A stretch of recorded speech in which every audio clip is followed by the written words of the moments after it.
Webinars DGE. Direção-Geral da Educação, Ministério da Educação e Ciência. Divulgação de projetos, iniciativas e boas práticas na educação portuguesa. Sejam bem-vindos ao webinar da DGE. Hoje vamos falar sobre desporto escolar. O desporto escolar em Portugal está organizado por estruturas organizacionais. A estrutura organizacional do desporto escolar tem 3 níveis: a Coordenação Nacional do Desporto Escolar, a Coordenação Regional do Desporto Escolar e as Coordenações Locais do Desporto Escolar. Hoje temos 2 convidados que nos vêm falar sobre coordenações regionais do desporto escolar. Adelino Forriel é o coordenador regional do desporto escolar do Norte e Emílio Lourenço é o coordenador regional do desporto escolar do Algarve. Ambos sejam bem-vindos. A primeira questão que eu ponho ao Adelino Forriel é: o que é uma coordenação regional do desporto escolar? Tal como foi referido, portanto, encontrando-se num segundo nível, é uma estrutura que faz a ponte entre aquilo que é a coordenação regional, que organiza a nível regional todo aquilo que é o programa do desporto escolar, quer a nível das atividades, quer a nível da própria coordenação e implementação do programa, e define, portanto, todas as atividades inerentes à sua própria região e, obviamente, articulando, como foi referido, com a estrutura nacional de coordenação, quer no âmbito das atividades de nível nacional, quer as de nível internacional. Emílio, então vocês, enquanto coordenações regionais, organizam atividades que especificamente trabalham o quê? Uma coordenação regional tem um papel fundamental no acompanhamento e no apoio que deve ser dado às escolas. Também deve supervisionar e, acima de tudo, aquilo que me parece que é muito importante é ter a capacidade de identificar as boas práticas para, se calhar, no final do ano letivo, poder distinguir e homenagear essas mesmas boas práticas. Mas essas práticas são feitas por quem? Quem é que faz parte? Quem integra uma coordenação regional? Os próprios professores das escolas, que são responsáveis por grupos e equipa. Respondendo à questão anterior, as coordenações regionais também têm aqui um papel fundamental na organização dos eventos nacionais quando acolhem, quando recebem um determinado evento. E por isso, sim, organizamos. Para além disso, para além dos eventos nacionais, também temos a responsabilidade de organizar os nossos próprios eventos regionais. E quem é que são os intervenientes nas organizações locais? Nós, no Algarve, não temos coordenação local. Nós somos uma única coordenação regional que, ao mesmo tempo, assume esse papel. Temos a responsabilidade de organizar o corta-mato regional, a festa do atletismo, onde integramos a competição do Mega Sprinter. Para além disso, damos apoio a todos os nossos parceiros na organização dos projetos, das fases finais dos projetos complementares. Refiro-me ao basquetebol 3x3, ao tag rugby, ao futebol feminino, entre outros. Para além disso, ainda organizamos as nossas finais regionais das diferentes modalidades. No Algarve temos 23 modalidades com quadro competitivo. Numa abrangência tão grande de intervenção, Forriel, diz-me, qual é que é a importância das coordenações regionais no desenvolvimento do desporto escolar? Obviamente que a coordenação regional, principalmente, não só lança desafios, como também tenta responder aos desafios que as boas práticas, tal como foi referido pelo colega Emílio, as escolas têm. E isso é o grande estímulo que nós temos a nível da coordenação regional, é definir um plano de atividades que vá de encontro à consecução do próprio programa do desporto escolar, mas, acima de tudo, que tente corresponder às expectativas que as escolas têm como resposta que o desporto escolar possa dar àquilo que são as motivações dos próprios alunos e o contributo que possa ter para a formação integral do jovem e a aquisição, obviamente, de hábitos de vida saudáveis. E, neste momento, quais são os grandes desafios? Podes-me enumerar alguns? Os grandes desafios é, efetivamente, que todos os alunos tenham acesso, e é isso que o programa também o permite, mas que, portanto, na prática isso assim aconteça, que todos os alunos tenham acesso à prática da atividade física e desportiva. Esse é o grande desafio, desde o primeiro ciclo até ao 12º ano. Esse, para mim, acho que é o desafio maior. Por outro lado, é dar resposta àquilo que são as expectativas que o próprio sistema desportivo pode ter do desporto escolar. é proporcionar bons candidatos a atletas àquilo que serão, provavelmente, e desejável, os atletas de alto rendimento do futuro. É esse o contributo e o grande desafio que nós temos, é corresponder a essas mesmas expectativas. Isso só poderá acontecer aumentando o número de praticantes, como é óbvio, aumentando a qualidade das práticas e, ao mesmo tempo, aumentando o número de atividades com a qualidade que é exigível também, já face ao nível que temos atingido nestes últimos anos. Se nós queremos que todos os alunos tenham acesso a uma prática desportiva regular, Emílio, como é que isso é possível quando nós temos uma realidade de escolas em contexto urbano e escolas em contexto rural? Bem, falando da experiência que tenho ali no Algarve, aquilo que posso dizer é que isso vai depender muito do projeto que é implementado numa escola. É necessário que haja uma cultura desportiva forte, um grupo de educação física bem organizado, um projeto articulado com o projeto educativo da escola e, ao mesmo tempo, que se consigam estabelecer parcerias com a própria autarquia, que é assim que muitas vezes as dificuldades são ultrapassadas pelas escolas. Ao mesmo tempo, e lembrando da questão dos transportes, o desporto escolar disponibiliza verbas próprias para esse efeito. Por isso, os alunos que desejarem ter uma prática regular, não é por morarem longe que estão impedidos de praticar a atividade física. Não. Tem essa possibilidade, até porque nós, no Algarve, temos uma aplicação que permite ao próprio aluno pesquisar qual é a modalidade, qual é o horário, qual é o local de treino e, em conjunto com os respectivos docentes do grupo disciplinar, conseguir encontrar uma solução se eventualmente sentir essa dificuldade. Mas não me parece que esse seja um impeditivo para poderem praticar desporto. Ferreira, nós queremos que toda a gente participe, independentemente de morar longe, morar perto. Isto, em termos organizativos, acaba por ter uma grande dificuldade. Quais são as etapas de organização que uma coordenação regional tem?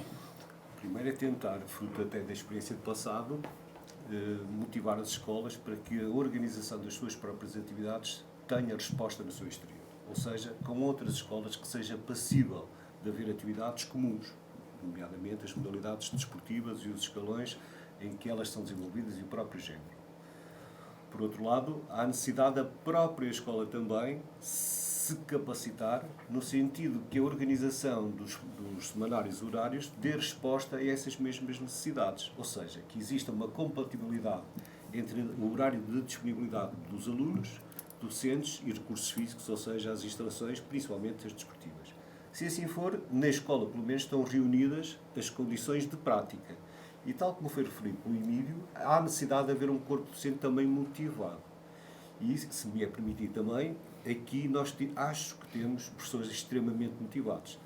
E a prova é mais que evidente, porque temos docentes que se adaptam às condições que são possíveis oferecer através do desporto escolar, nomeadamente falo em termos dos alojamentos nas atividades, em que dormem em salas de aula, em camas de campanha, que muitas vezes vão buscar os alunos porque há alguma ausência de transportes pelo facto de residirem em zonas afastadas da localidade da escola e cujos transportes escolares para as atividades de desporto escolar também não existem, portanto são pós-leitivas, o que não há possibilidade de terem acesso a esses mesmos transportes escolares. E constituídas as condições para que isto seja levado à prática, então compete-nos a nós, através das coordenações locais de desporto escolar, promover atividades interescolas e apoiar aquilo que são as atividades intra-escola. Dessa forma, falando pelo Norte, o país está organizado em 24 coordenações locais de desporto escolar, o Norte tem 7 e existe, portanto, a coordenação regional, que tem por missão, digamos assim, planificar todas essas atividades que, por um lado, dê resposta àquilo que é o programa do desporto escolar, as atividades desde a fase local até à fase internacional, dentro dos diferentes níveis e âmbitos em que essas competições se desenvolvem, mas também e principalmente aos tais desafios que as escolas continuamente nos vão colocando e que, mediante os recursos que nós possuímos, vamos tentando dar essa mesma resposta. O Furriel há pouco referiu a questão dos horários como um constrangimento. Emílio, a questão que eu te punha é que outro tipo de constrangimento existe atualmente no desporto escolar e especificamente na tua coordenação regional? Tendo em conta a pouca experiência que tenho enquanto coordenador regional, aquilo que eu tenho sentido recai se calhar na insistência por parte de alguns agrupamentos, ou em alguns agrupamentos, de uma cultura desportiva forte. Uma cultura de desporto escolar, se calhar desarticulada com o projeto educativo da escola. Ainda nessas mesmas escolas ou agrupamentos, por vezes também não há um acompanhamento e uma supervisão que deveria existir por parte das direções. Um outro constrangimento será a falta de autonomia financeira que as direções de serviço têm, que é onde estão integrados os gabinetes de coordenação regional. Porque se tivessem, se calhar, agilizaria muito mais, de uma forma muito melhor, o processo de aquisição de serviços. Depois um outro constrangimento, penso eu que será a falta de meios suficientes para conseguirmos realmente acompanhar o desenvolvimento das atividades esportivas no âmbito da atividade externa. Portanto, seria importante realmente conseguirmos estar mais presentes e, reportando-me ao Algarve, acaba por ter uma extensão demasiado elevada e acabamos por ser muito poucos elementos no gabinete de coordenação regional para conseguir fazer esse... Mas se agora estamos a falar em constrangimentos, fala-me também das conquistas. Aquilo que faz com que muitos dos nossos colegas diariamente trabalhem na escola, muito que também as equipas de coordenação locais ou a tua equipa de trabalho conquista quase diariamente e fazem com que o desporto escolar seja reconhecido por todos. Acima de tudo, as grandes conquistas são realmente aquilo que o Furriel já falou, das boas práticas existentes.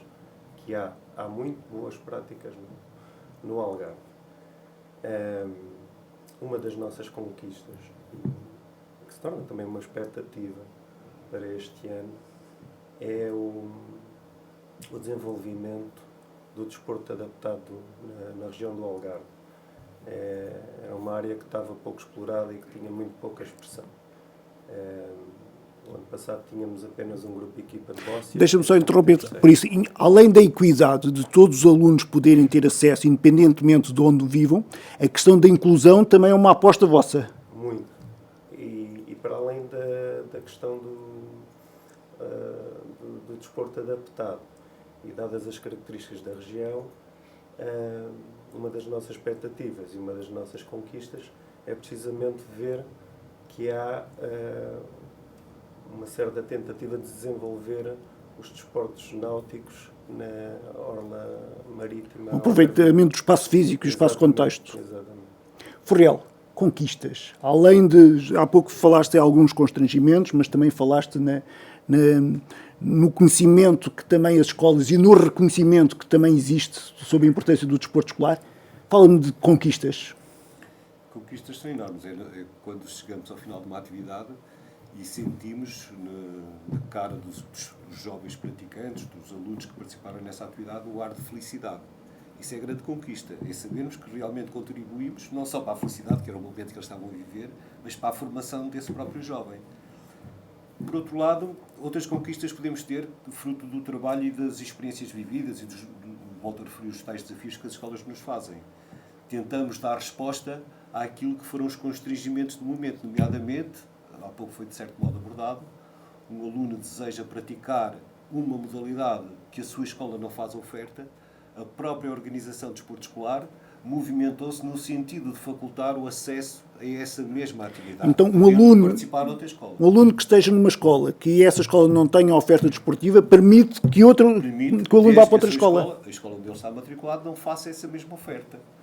Numa tentativa de dar resposta diferentes áreas daquilo que é a prática de uma modalidade desportiva, foram criados também os centros de formação desportiva. São unidades que dão resposta não só à formação do praticante, quer a nível da sua iniciação, quer a nível do seu aperfeiçoamento ou até da sua especialização, mas também dar as ferramentas necessárias aos professores através da organização de formação para que possam orientar aquelas atividades mais autonomamente. E, nesse sentido, a nível nacional existe um conjunto de centros de formação que acolhem alunos de toda e qualquer parte do país, seja do norte irem ao sul, ou seja, do sul irem ao norte, e que permitem não só usufruir dessa mesma atividade, mas os próprios professores também usufruírem dessa mesma formação. Essas são as conquistas. Mas, acima de tudo, outras conquistas, para mim, muito mais relevantes, é a transformação que se deu na escola, na organização da própria escola. Nós temos escolas que, inclusive, já têm aquilo que é o professor acompanhante do clube de desporto escolar, ou seja, o professor que faz a ponte entre aquilo que são os praticantes, o rendimento esportivo, melhor dizendo, dos praticantes de desporto escolar e aquilo que é o rendimento académico desses mesmos alunos, para que o desporto escolar possa servir por inteiro aquilo que é também a sua função, que é a formação integral do aluno. Não é só o seu percurso desportivo, mas também a importância que é dada ao seu percurso académico. Por outro lado ainda, escolas que conseguiram atingir um nível organizacional e de qualidade que estabelecem regulamentos que, de certo modo, são também um contributo para o aumento do rendimento académico desses mesmos alunos, que ao estabelecer as regras, se o aluno gosta de praticar desporto escolar, tem de as cumprir. Caso não as cumpra, não poderá frequentar as atividades de desporto escolar. Mas isto poderá parecer um contrassenso, mas, por outro lado, outra conquista que o desporto escolar tem, perante tudo e perante todos, na minha opinião, é que não distingue credos, não distingue morfologias, não distingue tampouco raças. Tal como Todos cabem. Todos cabem. O alto, o baixo, o mais forte, o menos forte, seja de que cor for, todos eles podem participar. E a grande valia também que trouxe, tal como o Emílio e eu aqui gostaria de reforçar, é que neste momento podemos dizer que todo e qualquer aluno de uma escola pode praticar desporto escolar, nomeadamente aqueles menos capacitados fisicamente. E ao longo desta abordagem nós já percebemos as vossas competências, já percebemos as vossas atribuições, falaram-nos dos constrangimentos, falaram-nos das conquistas. Emílio, e expectativas? Expectativas era aquilo que eu há pouco estava a referir, precisamente continuar a apostar no desenvolvimento do desporto adaptado, no desenvolvimento dos desportos náuticos, e temos a expectativa ainda de dar continuidade ao plano de acompanhamento que iniciámos o ano passado, um plano de acompanhamento às escolas, em que 2 elementos da nossa equipa de coordenação regional se desloca à escola, tenta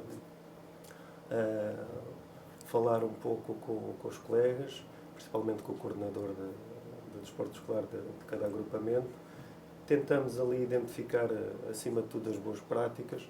Tentamos que essas boas práticas sejam replicadas, sejam partilhadas pelas outras escolas e tenho ainda a expectativa de poder continuar a trabalhar com a minha equipa, que para mim é aquilo que me motiva mais. É uma equipa que é constituída por pessoas com uma capacidade enorme de trabalho, com qualidades humanas que eu aprecio e que admiro. E aquilo que também nos demonstraste, muita dedicação. Ferreal, para a Coordenação Regional do Desporto Escolar do Norte, que expectativas é que tem? Este ano? Para este ano? Primeira atividade já de impacto, que é no próximo mês, portanto, o Corta-Mato Nacional. É o nosso. Que previsão de participantes tem? 1.400 participantes. De todo o país? De todo o país, de Faro a Bragança, como eu costumo dizer, nos escalões de infantis B, iniciados e juvenis, em ambos os géneros, e pela primeira vez, e inédito, neste tipo de atividade, de corta-mato, participam os alunos com necessidades educativas especiais, que é mais uma das conquistas que temos vindo a ter no desporto escolar ao longo destes anos. Vocês provam que o conceito de inclusão é real. E efetivo mesmo. O segundo grande desafio que nós temos para este ano é a Semana Nacional de Formação, que ocorrerá na primeira semana de julho, 4 a 7 de julho, na Póvoa de Varzim.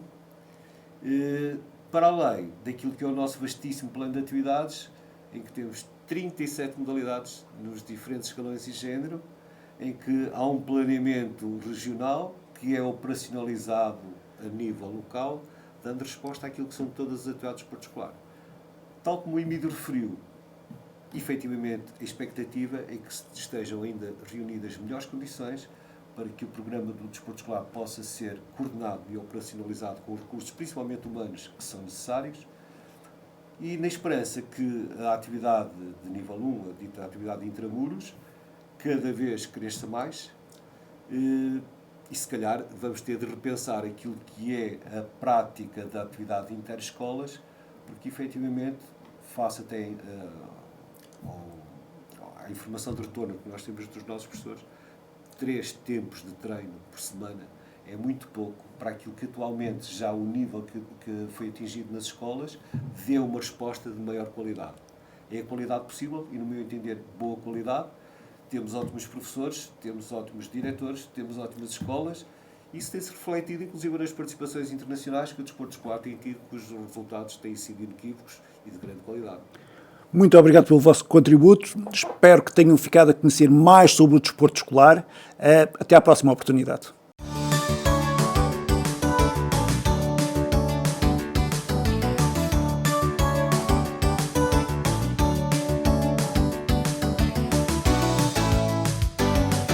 Webinars DGE. Direção-Geral da Educação, Ministério da Educação e Ciência. Divulgação de projetos, iniciativas e boas práticas na educação portuguesa.